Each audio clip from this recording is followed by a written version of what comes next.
explore not just entire mummies all neatly wrapped up in their sarcophagus, but we're going to explore how in some cultures only parts of an individual are mummified.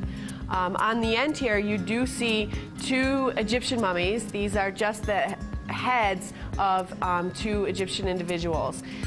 The sale of mummies is back in the at the turn of the century was very popular, and sometimes enterprising individuals would just sell mummy heads, and the head was the most valuable piece. So sometimes we don't have the whole mummy, all we have is the head. In the middle you'll see a really interesting mummified head, and this one is from Vanuatu, which is an island in the South Pacific. If you watched Survivor, you're probably the only ones that know where Vanuatu actually was.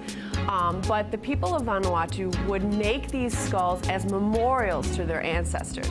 So sometimes we think that heads are like trophies of war and battle, but this individual is actually a memorial. So they would bury their deceased, and then they would exhume it and save the skull and add this mottled, it's like a mud and painted, and they would build the skull back up to sometimes resemble the ancestor.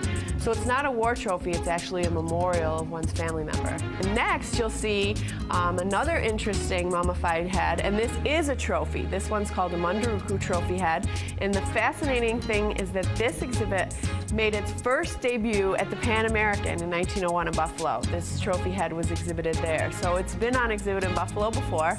None of us around were here for the Pan American, but it's familiar with being viewed by a lot of Buffalonians. And the last individual in this case is a mummified head from Peru. And when you look at it, you just see a skull. And so you're thinking to yourself, that's not a mummy, that's a skull. So what makes a mummy and a skeleton a skeleton? Well, soft tissue. If a skeleton has some preserved soft tissue, it is a mummy. And if you look closely when you come to the exhibit at this particular individual, you'll see that there's soft tissue under the hairband, and you can actually see remains of the hair. So this is, in fact, a mummy.